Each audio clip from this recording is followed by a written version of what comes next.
Vamos abrir a Bíblia em Atos, capítulo 9, verso 15. Eu queria deixar uma breve reflexão.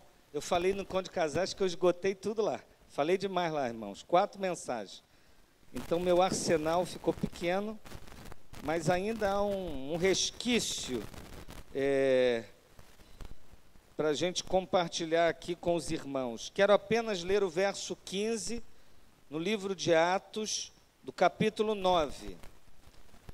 Verso 15, capítulo 9, Atos dos Apóstolos, ou Atos do Espírito Santo, como alguns gostam de dizer. A palavra de Deus diz assim: mas o Senhor lhe disse: vai, porque este é para mim um instrumento escolhido para levar o meu nome perante os gentios e reis, bem como perante os filhos de Israel.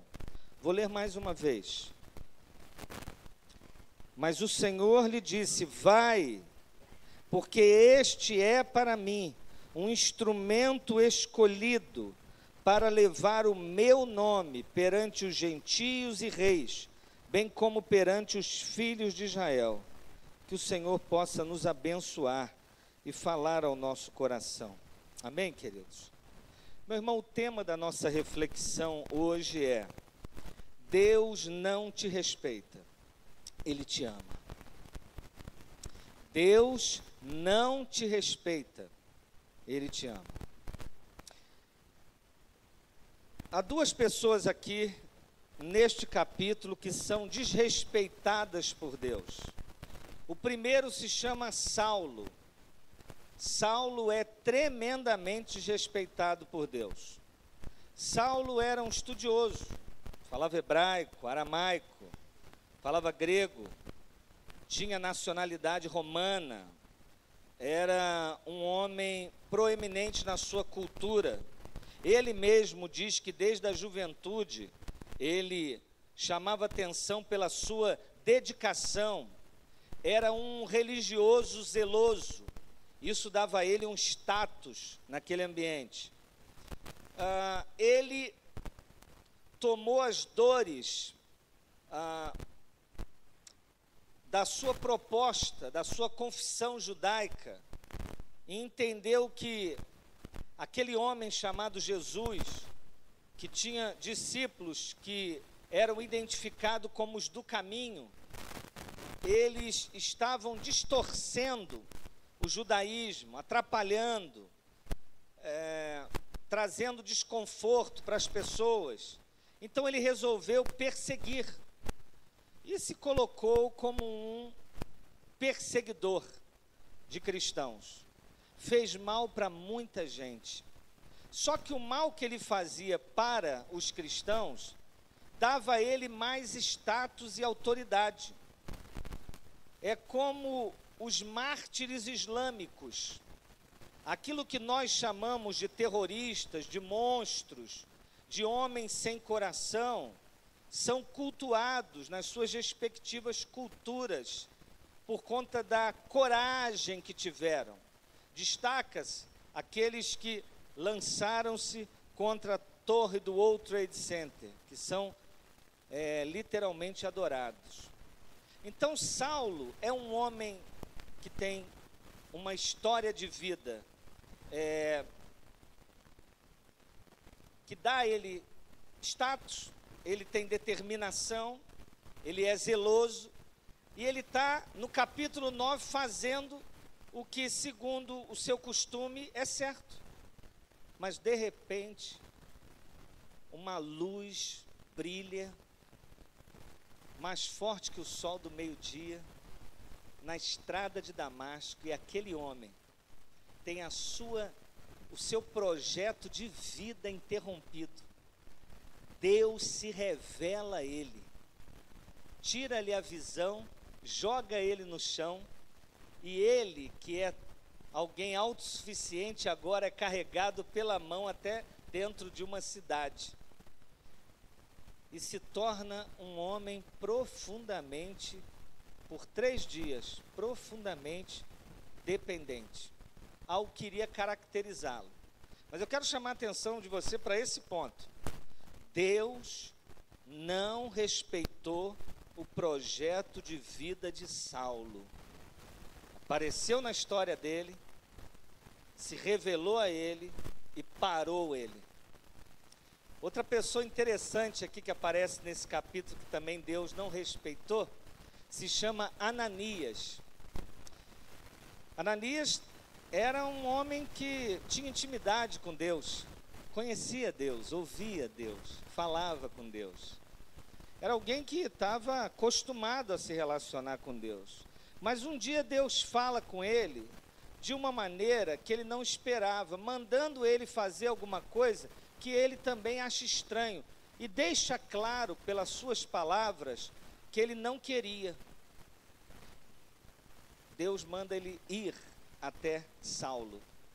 E ele diz: Senhor, eu já ouvi a fama desse homem.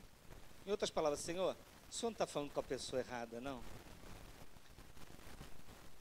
Deus não respeitou Ananias.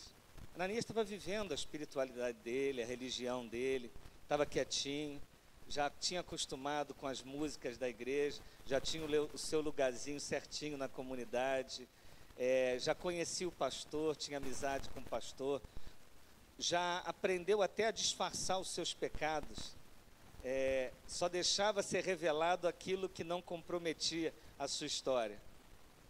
Mas Deus entra na história de Ananias para Ananias ser um porta-voz, ser alguém que vai batizar e alguém pela primeira vez que vai chamar Saulo de Tarso, eu gosto disso, de irmão. A primeira vez que Saulo foi chamado de irmão foi por Ananias, irmão. Pô, chamar alguém de irmão que fez tão mal para os seus irmãos, sabe? Tratar alguém bem que traz tanto prejuízo para a nossa vida, né? Nos machuca diretamente e indiretamente. Deus não respeitou Ananias. Agora há uma terceira pessoa que Deus também não respeita. Sabe onde é que ela está? Aí ela já não está mais aqui, ela sai desse texto. Porque o texto bíblico, eu começo a andar nele, mas depois eu saio dele. Porque ele ainda fala hoje, amém? A outra pessoa que Deus não respeita é você. É você que está sentado aí. É bom falar para a gente que a gente não conhece, né? Às vezes é estranho também. Mas às vezes é bom. Eu tenho que te dizer isso, querido. Deus não te respeita. Você, como um amigo meu, ele queria ser pastor na roça. Ele era um roceiro legítimo, gostava da roça, né? Ele conhecia a roça. Aí ele falou, vou servir aqui como pastor, mas aí aconteceu um problema, depois que ele começou a pastorear. O filho dele nasceu com um problema de saúde, e o hospital da cidade onde ele estava não podia tratar do seu filho. Poxa, a cabeça dele então, ele tinha planejado ser pastor ali, a vida toda. Ele já se via andando de cavalo, visitando o pessoal, ou de charrete, não sei o que é mais prático. Botar um diácono para guiar a charrete, você vai atrás, recostado. Tem gente abusada, explora diácono. Ainda usa base bíblica, não fica guiando a charrete, que a palavra diz que eu vou me separar para a oração e para a palavra. Você guia essa charrete. Preste atenção nisso. Ele queria aquilo, mas sabe o que aconteceu por causa do filho dele ter ficado doente? Ele foi ser pastor na Baixada Fluminense. Aí não teve cavalo não, querido. Não tinha cavalo lá não. E a tranquilidade do interior? Os passarinhos passando. Lá ele via rajada de metralhadora. Aquele som gostoso, aquele ventinho. Tinha ventinho não, poluição mesmo, ônibus passando, jogando na tua cara.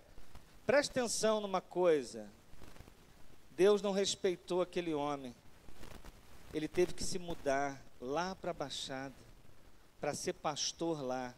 Sabe por quê? A gente tem que parar com essa ideia de que nós somos os atores principais. A Bíblia é a biografia de Deus, Eu e você somos coadjuvantes na história. Deus se revela por meio das pessoas. Deus se manifesta por meio das pessoas. Você não foi chamado para ser aplaudido. Você foi chamado para aplaudir as manifestações da graça de Deus. Deus não está te chamando para você falar, olha aí pessoal, cheguei. Não. Deus está te chamando para mostrar que Ele já veio e morreu na cruz do Calvário. Esmagou a cabeça da serpente, venceu o mundo e a morte. Ao terceiro dia ressuscitou, está assentado num alto e sublime trono. Essa palavra trono, principalmente quando aparece em Apocalipse, o irmão leu Apocalipse. Apocalipse é tão mal interpretado, né? O pessoal acha que Apocalipse existe para ficar dando susto na gente. Você está lendo, nossa, que coisa, olha aqui uma besta aparece. Apesar que besta aparece em todo lugar, até em Apocalipse. Apocalipse foi escrito, pasmem vocês, para consolar a igreja. A história aparece sendo contada em 7 vezes a mesma história. E é interessante, por que João vê um trono? Por que um trono em Apocalipse? O Senhor assentado num alto e sublime trono. Por que Deus mostra o trono dele? É porque César, naquela época Domiciano, né, mas com esse título de César, ele está maltratando a igreja. E ele dá ordens sentado num trono.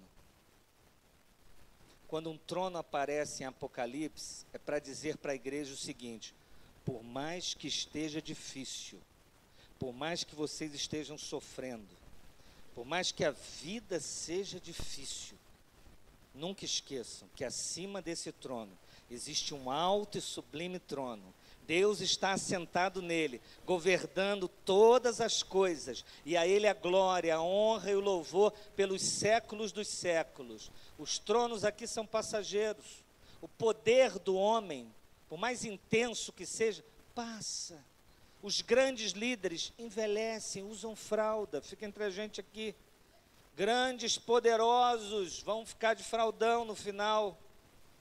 A mente não vai funcionar mais, nem para maquinar mal, nem bem.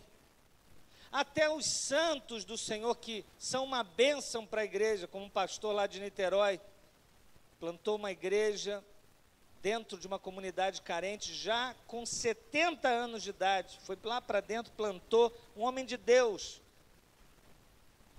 No final da vida, adquiriu Alzheimer, e já não lembrava de muitas das pessoas que ele cuidou. Mas curiosamente não esqueceu do nome de Jesus.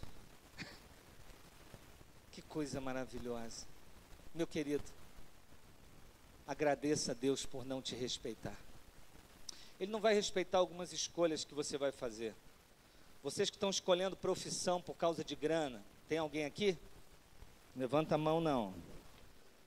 Ou você é pai, né, frustrado, está mandando seu filho, não faz essa carreira, papai fez, é terrível, você não vai ganhar nada, está vivendo uma dificuldade, faz isso. Você que está trabalhando, Deus não te respeita, você não vai passar no vestibular, e se passar a faculdade entra em greve,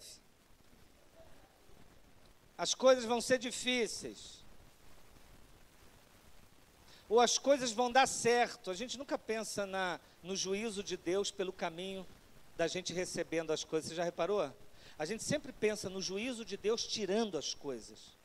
Mas saiba você que às vezes o juízo de Deus é dando as coisas. Eu não tenho dúvida que o juízo de Deus está se manifestando o tempo todo na história da igreja. Igrejas que amam dinheiro, Deus dá pastores que só pregam sobre dinheiro. E eles ganham dinheiro, mas continuam insatisfeitos, porque têm posto tudo num sactel furado. A insatisfação é sinal do juízo de Deus. Você está conseguindo tudo, mas continua insatisfeito, porque você está trocando tudo você não está trocando tudo pela pedra de grande valor que é Jesus Cristo. Meu amado, Deus não te respeita. Não respeitou Saulo, não respeitou Ananias, Deus não te respeita. E eu preciso dizer isso. graças a Deus, porque Ele não nos respeita. Mas, pastor, o senhor disse no tema que Deus me ama. Aí eu preciso também dizer para vocês como Deus nos ama. Como é que Ele amou Saulo? Ele amou Saulo de uma forma linda. Ele arrancou Saulo de uma vida de religiosidade vazia e trouxe Saulo para uma realidade redentiva. O que é o religioso? O religioso é aquele que faz a coisa certa pela motivação errada. É possível alguém ser religioso e não ter nascido de novo. Você pode dar dízimo, aprender as canções, gostar da igreja, gostar do pastor, gostar da religião evangélica. Fala, cara, eu sou evangélico. Você pode gostar mesmo, é um lugar agradável. A igreja é um lugar agradável. Apesar que tem gente que arruma confusão. Mas aí arruma confusão em qualquer lugar. Se fosse para macumba, ia arrumar confusão com o pai de santo. Na igreja católica, o padre ia expulsar você. Você é chato em qualquer lugar, aí não tem jeito, não dá. Tem gente que não dá mesmo. Mas eu estou querendo chamar a sua atenção para um ponto. O que Deus fez com Saulo? Qual é a manifestação do amor de Deus? Os sinais aqui são muito interessantes. Saulo perde a visão e é levado pela mão. Eu gosto dessa imagem. Ele não tem como achar a direção. Ele é levado pela mão. Eu gosto dessas imagens porque elas sempre estão apontando para verdades maiores do que a própria imagem. A Bíblia diz que nós somos guiados pelo Espírito Santo. A Bíblia diz que quem não nascer de novo não pode ver. Ver como com os olhos da fé é um privilégio de quem nasce de novo. Quando eu olho para essa história e vejo esse homem cego, e depois recobrando a vista, depois de uma oração, eu vejo esse glorioso propósito do novo nascimento. Só que é interessante você ver como é que ele vai ser amado. Ele não vai ser amado com Deus realizando os seus sonhos, porque sequer ele sonhava com o que estava acontecendo. Ele vai ser amado com Deus trazendo ele para a realidade dele. O que eu estou querendo falar com vocês? É que Saulo, enquanto não se torna Paulo, enquanto não se torna um homem dependente, humilde, colocando seus dons aos pés da cruz, entendendo que a vida não é o que eu faço com o que eu tenho, mas é o que eu sou a partir dessa graça arrebatadora. Ah, meu amigo, você não sabe o que é vida. Você até existe, me escuta, percebe, sente prazer, mas vida de verdade, Saulo só encontrou quando ele foi encontrado. E o cristianismo é isso. O cristianismo não é eu encontrando. Ah, eu encontrei agora. Não, eu fui encontrado. Eu fui achado. Lucas 15, quando os fariseus e escribas fizeram uma crítica por Cristo estar sentado com publicanos e pecadores comendo, Jesus fala assim, lhes propôs esta parábola. Ele conta 3 histórias, mas é uma parábola só. São 3 atos da mesma história. Um pastor tinha 100 ovelhas, uma mulher tinha 10 moedas e um homem, um pai, tinha 2 filhos. Ele fala isso. E ele diz, uma ovelha saiu, uma moeda saiu, um filho saiu. O pastor encontrou a ovelha, a mulher, a moeda e o pai, o filho. Essa parábola foi contada para dizer que é Deus que toma a iniciativa de nos buscar. Porque nós sabemos apenas uma coisa, nos perder. Ninguém aqui volta para casa se o pai se a mulher e se o pastor não for atrás. Ananias, como é que Deus o ama? Dando a ele a experiência de impor as mãos sobre aquele que iria escrever 67% do Novo Testamento. Dando a ele o privilégio de ser o primeiro a acolher um dos maiores missionários da história da igreja. Dando a ele o privilégio de ver como Deus faz, desrespeitando a lógica da história, chamando alguém que não deveria ser chamado. Presta atenção, irmãos. José Dirceu vai vir pregar aqui semana que vem. Vai trazer Dilma. Eu sei que tem uma turma aqui que gosta do PT na igreja. Preste atenção. É a pessoa menos indicada para pregar sobre ética. E Saulo de Tarso? Era um homem interessante para você ter como pastor e como principal missionário do cristianismo? Ele tinha feito muita mãe chorar, ele tinha machucado muita gente, ele esteve naquele momento onde Estevão é apedrejado, ele estava lá. Irmãos, ele mesmo vai escrevendo aos Coríntios, vai dizer: vocês já repararam que não são chamados muitas pessoas de nobre nascimento entre vocês? Ronildo está pastoreando aqui há 7 anos.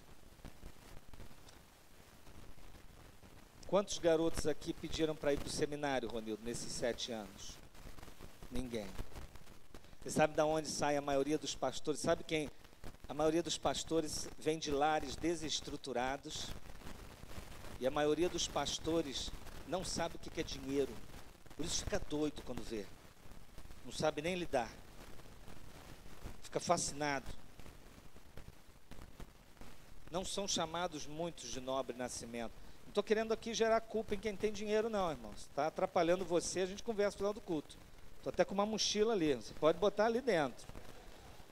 Não, dinheiro não é problema não, tem que sentir culpa não. Essa cultura que fala aí, que fala mal de quem tem grana, não.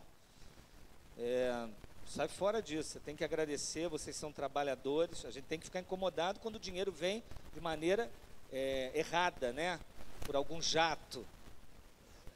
Entenderam? Jato, ele vem. Preste atenção nisso. Paulo disse: não são muitos chamados de nobre nascimento. Repare no meio de vocês. Repara quem é que está sendo chamado. Que a questão, irmãos, guarde isso no seu coração.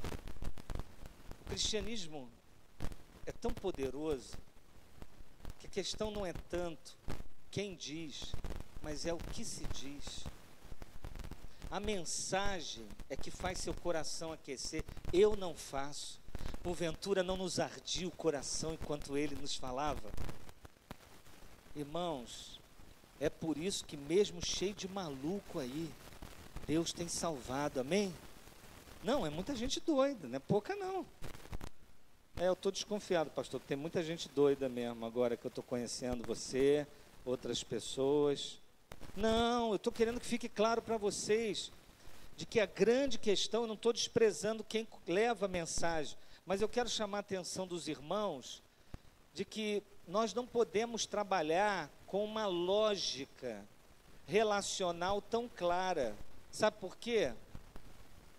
Porque Deus tem senso de humor. Minha mãe gostava de fazer piada com o pastor, quando não era evangélica. Gostava assim, ela tinha um colega de trabalho, ele era crente, ela fazia piada. Eu, por parte de mãe, eu sou filho único. Tenho 2 irmãos por parte de pai. Por parte de mãe, eu sou filho único. Minha mãe fazia piada com o pastor. O que Deus fez com a minha mãe, depois de salvá-la? Deus tem senso de humor. Vou te dar um filho pastor e vão fazer piada com ele. Olha que coisa interessante, né? Deus não respeitou a minha mãe. ela queria que eu fosse engenheiro. Você fazer conta com muita dificuldade, 2 números, né? Muita luta. Preste atenção nisso, querido. Ananias é um cara que fica, poxa, eu já ouvi falar dele, eu vou lá. Deus não respeitou Ananias. Deus amou Ananias, falando: Ananias, eu vou te dar o privilégio de impor as mãos sobre um homem que vai ser tremendo, Deus vai usá-lo. Irmãos, vão chegar algumas pessoas nessa igreja, que não vão ficar nessa igreja, mas vocês vão cuidar deles, e vão abençoá-los, e eles vão sair daqui para plantar igrejas em outros lugares, e Deus vai usar esta igreja. Lembro quando, nós nunca vamos saber determinadas coisas, né? Mas quando Charles Haddon Spurgeon se converteu, foi numa manhã fria, a igreja praticamente vazia. E o pastor, pregando, cita Isaías, o coração daquele garoto aquece. Aos 15 anos, ele entrega a vida dele para Cristo. Uma manhã, aquele homem pastor que talvez lutasse e talvez nunca teve uma igreja grande, porque tem isso também, nunca viu determinadas coisas, mas naquela manhã estava se convertendo naquele lugar, o primeiro pastor que ia ter uma mega igreja na Inglaterra, sem microfone. Ele pregava para 6.000 pessoas, pregou no Tabernáculo de Londres por 32 anos, sem jamais repetir um sermão. Você chega lá, encontra aquelas enciclopédias lá no Mackenzie, cada sermão de Spurgeon, quanta gente ele mandou para o céu, hein? Pregando. E as obras dele ainda falam. Ele mandou um homem para os Estados Unidos, que se converteu. Spurgeon evangelizou um cara e falou: vai para os Estados Unidos como missionário. Esse cara chegou nos Estados Unidos e teve um filho. O filho dele teve um outro. E na 3ª geração nasceu um que virou pastor, chamado Rick Warren, que já batizou 25.000 pessoas na América. Pode ter suas dificuldades aqui e ali. Irmãos, sirvam ao Senhor. Deus te ama, Ele não te respeita. Ananias não tinha ideia. Deus estava amando ele naquela hora. E para terminar, Deus não amou só Paulo e Ananias, Deus te ama também. Deus te ama. Ai, pastor, estou com medo agora. Como é que ele vai fazer? O que ele vai fazer? Ué, meu irmão, eu tenho dificuldade de saber o que Deus vai fazer comigo. Eu vou saber com você? Mas eu sei de uma coisa. Se Deus te inundar o coração, se Ele inundar o seu coração da presença dEle, uma coisa tem que acontecer. Você tem que começar a gostar do que Deus mais gosta. E tem uma coisa que Deus gosta, é de salvar. Deus gosta de salvar. Deus gosta de alcançar pessoas de todo tipo. Eu, quando fui plantar a igreja, alguém chegou para mim e falou: pastor, qual o seu público-alvo? Rapaz, se eu pudesse selecionar público-alvo, quem o senhor quer? Seleciona os pecadores que o senhor quer que chegue na sua igreja.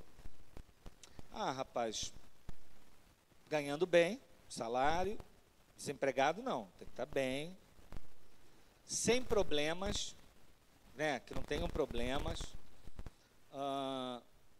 filhos tranquilos, que tem crianças que são pequenos terroristas, né?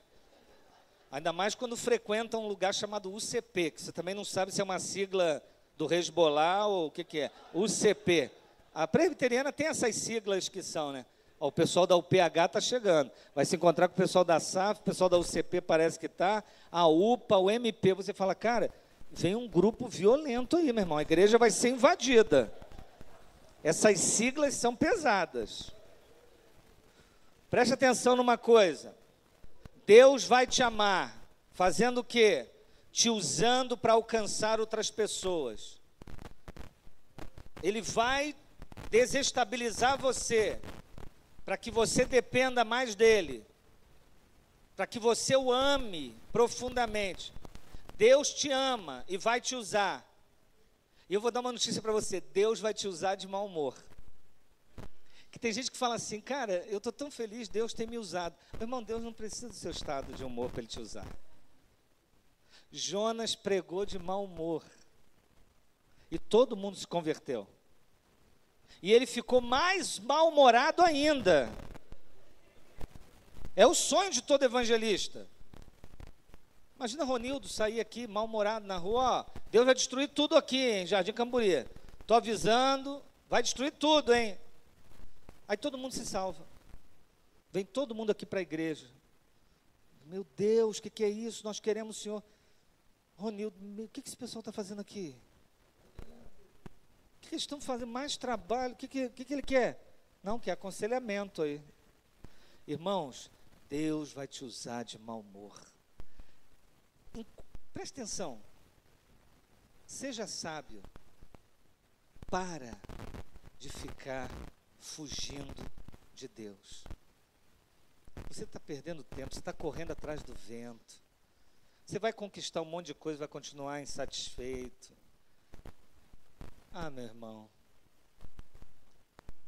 desista dos seus sonhos, que eu vou te contar uma coisa, é tudo pesadelo. Para com essa ideia, Deus realiza seu sonho. Eu não quero Deus realizando, eu não sei sonhar como convém. Eu quero Deus me amando. Eu quero que Ele faça comigo o que Ele fez com Saulo e com Ananias, porque o fim deles é glorioso. Eles foram usados para a glória de Deus. Você só tem que se preocupar com isso na sua vida. Fazendo o que você está fazendo, só se preocupa com isso. Eu estou fazendo para a glória de Deus. Porque se você estiver fazendo, Deus está te usando. E se Deus está te usando, pessoas vão ser alcançadas. E coisas lindas vão acontecer. E coisas terríveis vão ocorrer com você. Dramáticas. Mas em tudo você vai dar graças. Eu gosto quando Paulo fala assim, aprendi.